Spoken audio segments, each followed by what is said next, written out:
Pada tahun 1932, Australia Barat dilanda kekeringan parah. Lahan pertanian yang gersang menjadi harapan terakhir bagi para petani yang putus asa. Senjata pilihan mereka, 2 senapan mesin Lewis dan 10.000 butir amunisi. Misi mereka terdengar sederhana, mengurangi populasi emu. Mayor Meredith dan pasukannya, Sersan SS-1 MCH Pronunciation Murray dan Gunner J. O'Halloran, tiba di distrik Champion. Mereka penuh percaya diri. Pada tanggal 2 November, pertempuran pertama dimulai. Para prajurit melihat sekelompok 50 ekor emu dan segera menyiapkan posisi. Para petani lokal membantu menggiring emu agar masuk ke dalam jangkauan tembak. Rencananya tampak sempurna. Sersan S1 MCH Pronunciation Murray melepaskan tembakan. Rentetan peluru membelah udara pagi yang tenang. Namun, emu-emu itu sangat cerdik. Begitu mendengar suara tembakan, mereka langsung berpencar ke segala arah, berlari dengan kecepatan kilat. Tembakan pertama hanya berhasil menumbangkan segelintir emu. Sebagian besar dari mereka lolos tanpa cedera. 2 hari kemudian, mereka mencoba lagi. Kali ini, mereka menyergap sekitar 1.000 emu di dekat sebuah bendungan. Para penembak menunggu hingga burung-burung itu berada dalam jarak dekat sebelum melepaskan tembakan. Tetapi, senapan mesin itu macet setelah hanya menembakkan 12 peluru. Kegagalan teknis ini memberi emu kesempatan untuk kabur.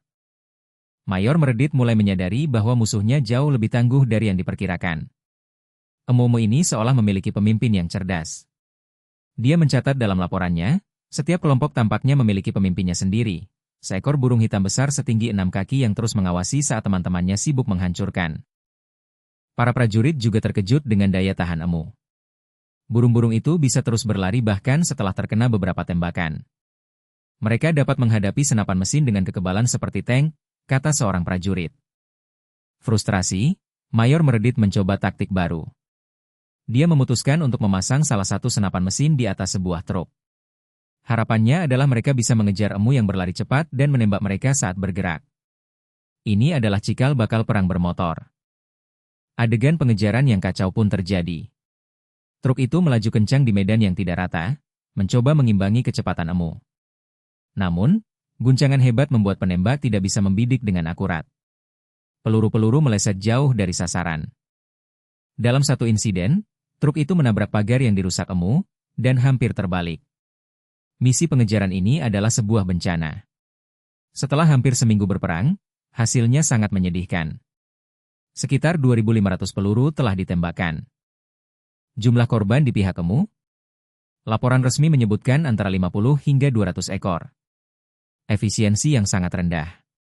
Tidak ada korban jiwa di pihak manusia, tetapi harga diri mereka terluka parah. Pers di Australia mulai mengejek operasi militer ini. Seorang politisi di parlemen dengan sinis bertanya apakah akan ada medali yang diberikan untuk perang ini. Namun, masalah emu belum selesai.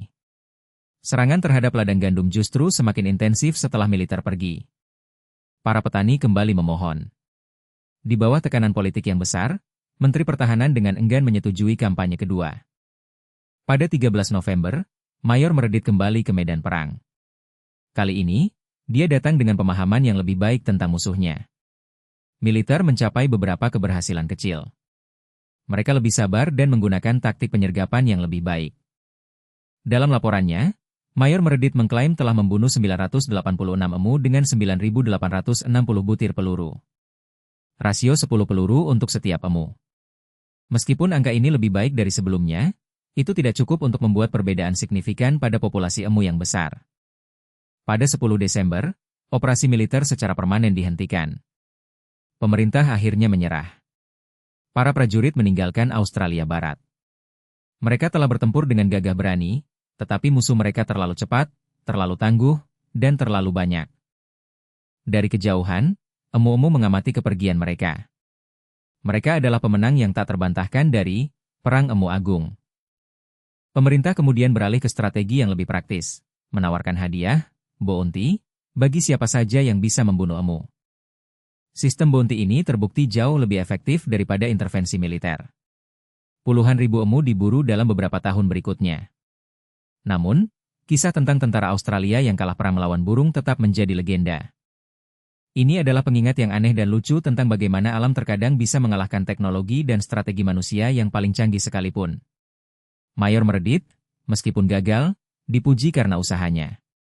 Namun, namanya akan selamanya terikat dengan kekalahan yang tidak biasa ini. Strategi gerilya emu, berpencar menjadi unit-unit kecil yang tidak dapat diprediksi, terbukti sangat efektif melawan senjata pemusnah massal. Hingga hari ini, populasi emu di Australia tetap stabil. Mereka terus berkeliaran di pedalaman, sebagai simbol ketahanan alam. Dan begitulah, pada tahun 1932, Australia secara resmi berperang melawan burung. Dan burung-burung itu menang.